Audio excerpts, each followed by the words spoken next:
Good morning, everybody. So yesterday I didn't do yesterday because my adopted mom, she ended up calling me and I ended up talking to her all the way to work. So this is the one that I would have did yesterday because it's actually early today. So I read Psalm 18 and the verses I liked were verse 10. He mounted the cherubim and flew. He soared on the wings of the wind. Talking about Jesus. What? Oh my gosh, I missed these. Sorry.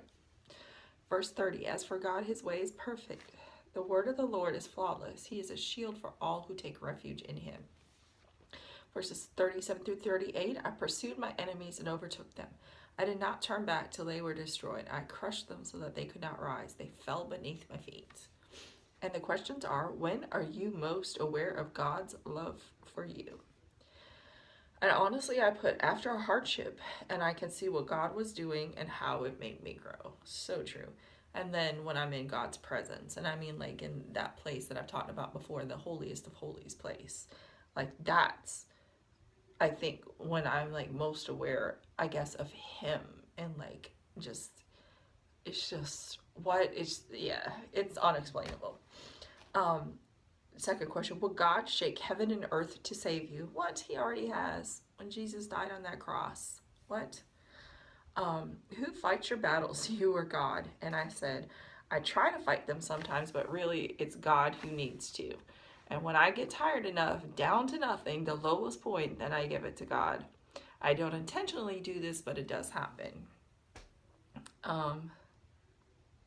And then I thought of some scriptures to go with that, and I wish I would have did this yesterday.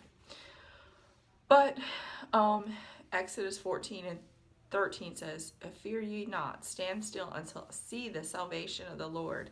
And it's also in 2 Chronicles 20:17, it says, ye shall not need to fight in this battle. Set yourselves, stand ye still, and see the salvation of the Lord with you.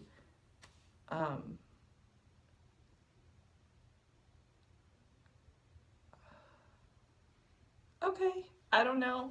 I wrote something and I'm just like, I don't know what it means. So yeah, it doesn't make sense. But anyway, those scriptures go with who needs to fight your battles, you know. Plainly, it's God. We just need to stand still and see him do it. God, I wish I would have known what that meant. Would you make a good soldier? And this is what I said. Yes and no. Sometimes yes, because of the discernment God's given me, but no, because I get so tangled up in this life, in this world sometimes. And if they're talking about a soldier in the military, a big what and oh, no, I wouldn't make it. The things that they have to endure and go through, I wouldn't make it. Totally not. Yeah, no. And there's a scripture, it's one of my favorite scriptures, and it's 2 Timothy 2 and 4. And it's talking about being a soldier. And it says, no one serving as a soldier gets entangled in the civilian affairs, but rather tries to please his commanding officer. What? I love that because it's talking about us. Because, I mean, once you become a Christian, you become a soldier for God.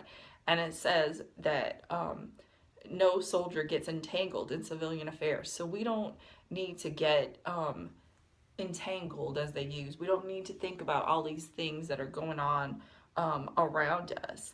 But we need to live and try, it says, but rather they try to please his commanding officer. God is our commanding officer, if you want to think of it that way. Like, our goal is to please him each and every day. We don't have to please that person or that person or that person.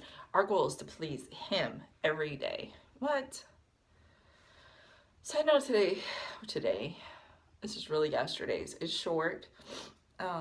Hopefully you got something out of the scriptures or the questions, because really I don't have anything else to say because I wrote something and I have no idea, honestly, what the heck it means. So that's it for yesterday's. Peace out.